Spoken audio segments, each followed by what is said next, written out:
আসসালামু আলাইকুম। আশা করি সবাই ভালো আছেন। আলহামদুলিল্লাহ আমিও ভালো আছি।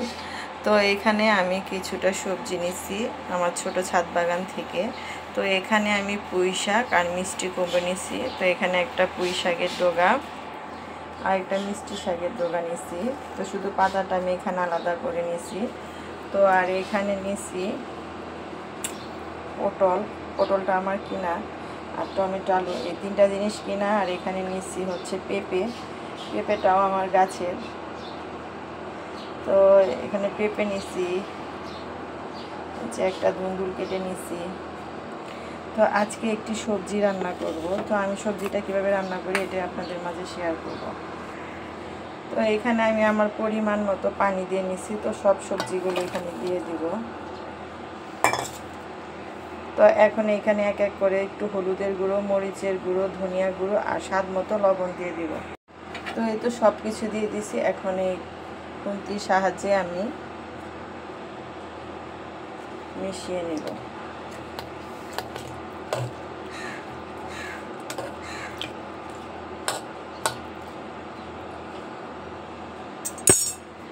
তো এই পর্যায়ে আমি কিছুটা পেঁয়াজ দিয়ে দিব।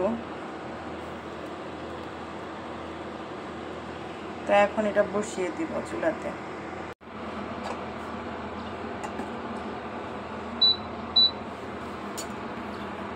তো এটা হতে থাক।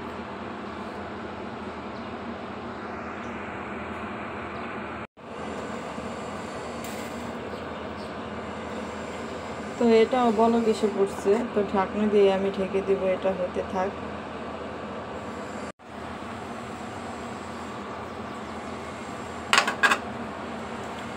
তো এই পর্যায়ে আমি কিছুটা মসুরির ডাল দিয়ে দিব।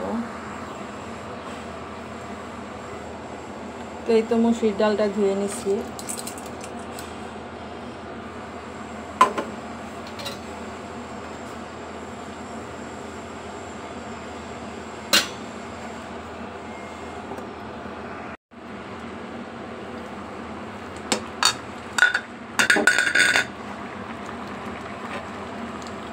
তো এই পর্যায়ে আমি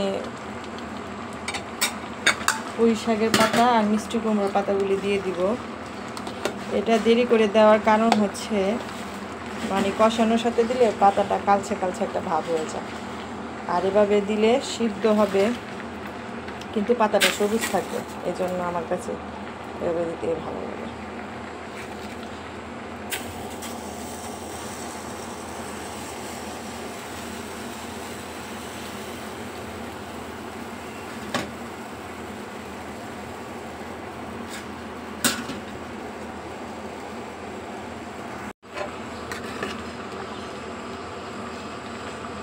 তো এই তো এখন আমি সবজিটা নামিয়ে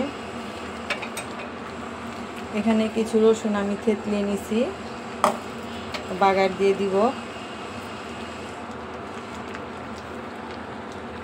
কিছুটা কাঁচামরিচ কাটা দিয়ে দিলাম। তো এখন এটা আমি নামিয়ে নিব।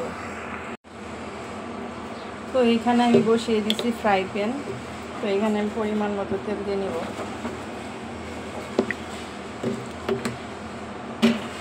তো আপনারাও কিন্তু বাসায় এই সবজিটা ট্রাই করে দেখতে পারেন। এটা আমার মার কাছ থেকে আর কি শেখানো আমার এই রান্নাটা।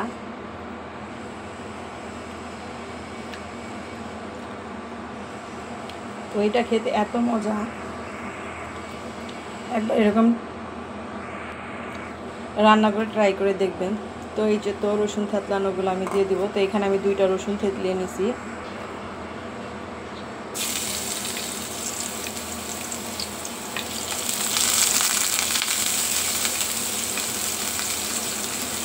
তো কাটার থেকে রসুনটা থেতলিয়ে নিলে ভালো হয়, রানটা বেশি আসে।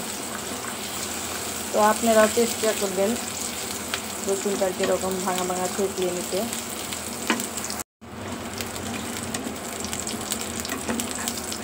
তো রসুনটা বাদামি কালার হয়ে আসলে আমি এখানে কিছুটা কালি জিরা দিয়ে দিব। তো আপনারা চাইলে কালি জিরাটা দিতেও পারেন, আবার নাও দিতে পারেন।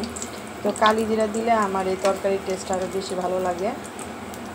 তো এই তো বাদামি কালার হয়ে গেছে। এখানে আমি কয়েকটা কালি জিরা দিয়ে দিলাম।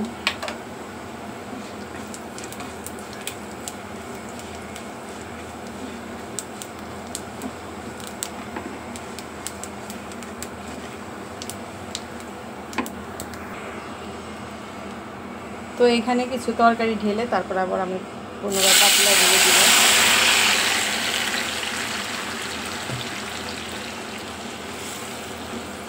কি সুন্দর যে একটা ঘ্রাণ বের হয়েছে, মাশাআল্লাহ। তো এখন ফ্রাই প্যান থেকে তরকারিটা আমি পাতিলে ঢেলে নিব। তো এই তো তরকারিটা আমার হয়ে গেছে। তো এখন এটা আমি নামিয়ে নেব। তো আমার ভিডিওটা যদি আপনাদের কাছে ভালো লেগে থাকে অবশ্যই লাইক দিবেন, শেয়ার করবেন আর কমেন্ট করে জানাবেন আমার ভিডিওটা আপনাদের কাছে কেমন লাগলো। তো আর যারা আমার ফেসবুক পেজের থেকে দেখছেন ভিডিওটা, তারা আমার ফেসবুক পেজটা ফলো দিয়ে দিবেন। আর যারা ইউটিউব চ্যানেল থেকে দেখছেন প্লিজ আমার ইউটিউব চ্যানেলটি সাবস্ক্রাইব করে দিবেন, বন্ধুদের মাঝে বেশি বেশি করে শেয়ার করবেন। তো আজকের ভিডিওটা আমি এখানেই শেষ করব। আল্লাহ হাফেজ।